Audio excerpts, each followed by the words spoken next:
The hiss of the doors closing pressed like a grenade in her ribs, a slow, undeniable pressure that insisted she move faster or not at all. The corridor contracted around her, lights bleeding toward red at the edges, a rain of microdust skimming the air like gnats. The console ahead blinked once, twice, and then the screen spat a single line of unforgiving verdict: all tokens failed. The word felt like a slap, as precise as a surgeon's blade and twice as merciless. The room stilled for a heartbeat, as if the building itself was listening in. She didn't blink. She counted the sounds: distant clack of a drone's legs, the soft heat of the vents, the rasp of her own breathing tugging at the inside of her throat, and she moved. Her gloves hummed against the metal as she touched the rail, the memory of 1,000 maps stitched into the touch. The token keys were supposed to be simple keys, a constellation of discs and chips, tokens of passage. Each one a promise that she wouldn't be followed, wouldn't be hunted, wouldn't be left to drown in a city that kept its breath in the moment between alarms. But the tokens had failed. All of them, in every gate and corridor and wall, every lock that stood between her and what she needed most. The girl Shed promised to keep safe, the girl who'd learned to read a map with hands that trembled like sparrows. The girl who would have believed in an old, stubborn kind of magic if it hadn't burned through the city's iron and glass first. The chamber ahead pulsed with a pale, hollow glow. It wasn't a gate so much as a mouth, the meridian, circle-etched with sigils that glowed when the city's power whispered through them. People spoke of it as if it were a living thinga machine with a sigh, a gate with a breath, something that accepted you only if you showed it your truth.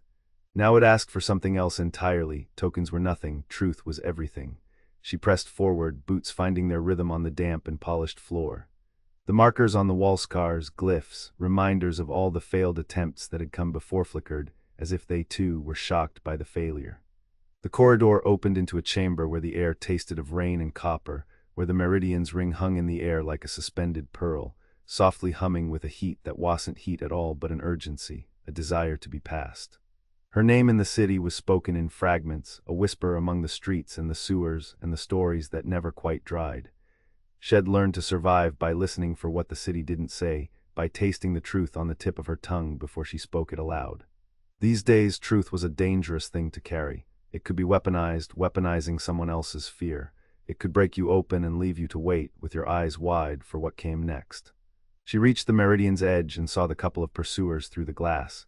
2 figures, silhouettes in the glow of the gate's own light, their footsteps muffled by the water that had risen to the ankles of everything but their iron boots. They moved with purpose, the kind that comes from knowing the map by heart and having permission to redraw it as they went. They didn't look surprised to see her. Surprise was a luxury no one could afford when every lock refused to listen to you. The one who spoke wasn't loud, but his words traveled fast, like a knife skipping across the surface of a pool. "Token trouble?" he asked, a grin tucked tight into the corner of his mouth. The other mirrored him, and for a moment she could see the city's bones in their silhouettes, the way their ribs rose under their jackets, the way their chins led with certainty, the way their eyes caught the meridian's glow and turned it into a weapon. "No," she said, but the lie tasted like ash on her tongue. "Not yet." The meridian answered with a whisper, a tone that was less sound and more intention. "You are here because you carried promises in your pockets, and I will not swallow those promises without tasting your truth first." Her truth was a lie she wore as a mask for the moment Shed needed most. Shed told herself she'd do anything to protect the girl, even if it meant losing herself in the process. The city had taught her that a person could become a map, could become a series of routes and exits, could become something that could be folded into a pocket and opened again when needed. But the meridian didn't care for the person you wanted to be. It cared for the person you truly were, the one who could speak to it in a language it understood. The screen flickered again, then sighed, a sound like a throat cleared after a dream. All tokens failed.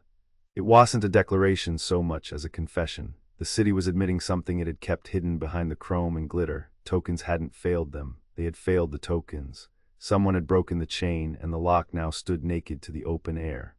The city's breathing changed. A tremor went through the walls, a warning whispered through the vents. The gate would not wait for permission forever. A spark of something sharp and bright, hope, fear, determination, all tangled toads there flickered in her chest. If tokens wouldn't open the door, then maybe she could. She closed her eyes for a heartbeat, counted the breath inside her, and opened them with a slow, deliberate calm that belonged to people who have learned to survive on the edge of a blade. The girl's face rose in her mind, clear as a memory that refuses to fade, stubborn as a stubborn thing that refuses to die. The promise Shed made wasn't about a door or a map or any token. It was about keeping a single light burning for someone who deserved to see the morning. Think of what you're not letting me take, the pursuer said, stepping closer, the smell of cold metal and rain following him like a dog. Think of what you're risking. Her breath found its own equilibrium. The risk wasn't abstract anymore. It wore the shape of a girl's whisper in her ear, a name she whispered back to herself as if it could anchor her to the ground. Leo, the woman who'd taught her to read a city by the way the rain fell in stair-stepped sheets across the glass roofs. The girl who needed someone to keep the map from burning in the flames of the world. I am not here for the map, she whispered, and in that whisper lay a choice, a hinge, a moment when everything could turn the way a river can turn when a stone lands in it and makes a new path. I am here for the last light, for the one who will not let the night swallow them. That declaration, spoken aloud, didn't fix anything. It didn't unlock gates or conjure tokens from thin air. It did something else, though, something a little dangerous and very personal. It gave her a reason to refuse the easy route, and it let the Meridian hear her true intent, the thing that could break or bend or bendable future. The guardian within the Meridian's core awakened, a voice not heard but felt, warm and intimate and ancient, as if it remembered the first time the city learned to fear its own name.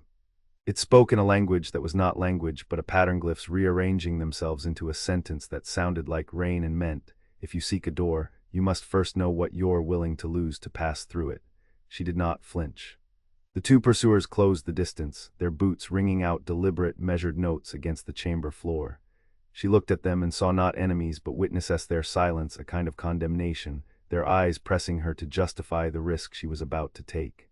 The tokens had failed, yes, but tokens had always failed in one way or another at the right moment. They'd failed to keep people safe, failed to keep illusions intact, failed to protect the ones who needed you most. It was a fact Shed learned early. Things built to protect you could become the weight that pulled you under if you leaned on them too hard.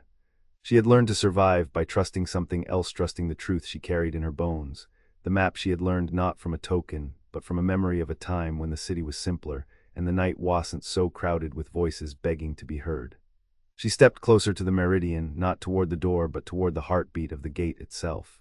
The air between them crackled, not with electricity but with something more intimate and dangerous, a choice about what she would become if she passed through. The Meridian's core flared, a soft, living glow radiating through the fog of the chamber. The pursuers halted, their shoulders tilting forward, as if listening to something none of them could hear.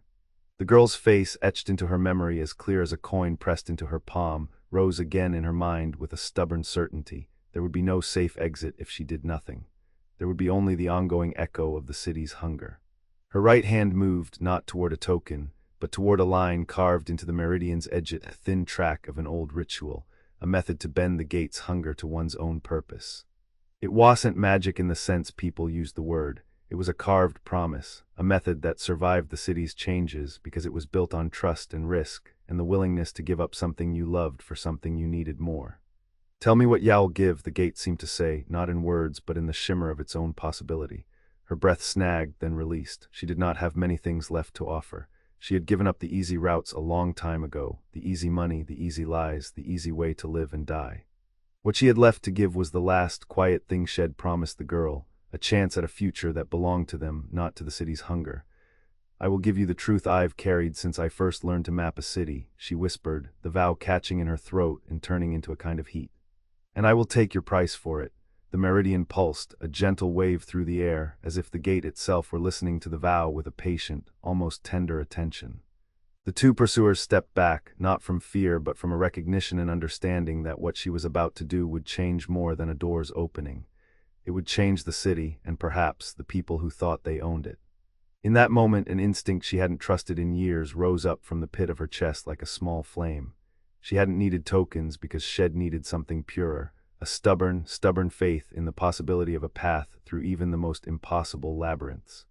The Meridian leaned toward her and the room's air grew thick with rain-sweetened ozone and the faint scent of rain-washed stone.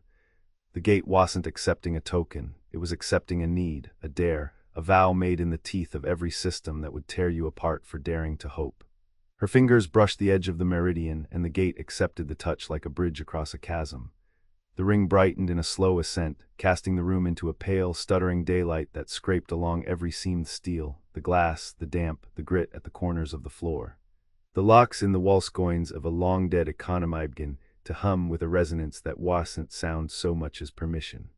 The pursuers watched, their faces sliding into that quiet awe of people who suddenly realized they've walked into something bigger than themselves, and they are not sure whether to be afraid or grateful. They stood still, as if the city itself had pressed pause, listening. The meridian opened, not with a roar, but with a sigh that sounded like wind through an ancient forest. A doorway appeared, not simply a space but a breath, a corridor of light that breathed out the city's secrets and invited the traveler to walk through with their head held high and their heart steady. The girl's name hovered at the edge of her thoughts, a bright, stubborn star, Leo. Hold her, keep her, take her with you, the memory insisted, as if it could see the future and wanted her to choose it. She stepped forward, not running, but moving with a clarity that felt almost religious. The two pursuers did not stop her. They did not argue. They did not plead. They followed at a respectful distance, not out of fear, but out of a strange, dawning respect, kind of respect you give to someone who has just proven they are willing to walk through fire with nothing to hold but a vow. The air changed again as she crossed the threshold. The world beyond smelled of rain and earth and something older than the city, a memory of fields long lost, of horizons not yet drawn by concrete and neon. The meridian whispered behind her, a final blessing and a warning all at once. You have chosen the hard road. You will not return unscathed. Ahead, the path was not a door so much as a promising and uncertain, living promise that you only earned by letting go of the easy thing you clung to. She did not look back. She did not fear what would come next. She walked into the glow with the knowledge that she would carry the weight of this decision for as long as there was a city to map, for as long as there was a girl who deserved a future that didn't begin with the collapse of a door. Behind her, the meridian closed with a soft, almost satisfied sigh, the tokens lying forgotten on the floor like spent coins. The two pursuers exchanged a glance that might have looked like defeat to a careless eye, but the edge of their mouths betrayed something else. Awe, responsibility, the quiet admission that sometimes the only way to save a life is to walk away from the thing that was supposed to save you. And somewhere in the city, beyond the meridian's reach, a girl waited, a small, patient light that did not blink or doubt, a light that believed in knowing a map is not enough if you don't also know the name of the road you're willing to walk. The girl waited, and the city, in its stubborn, breathless way, waited with her. The tokens could not fail forever, but today, at least, a door opened that did not need any tokens at all. Error, all tokens failed, status 500, message failed, error, all tokens failed, status 500, message failed.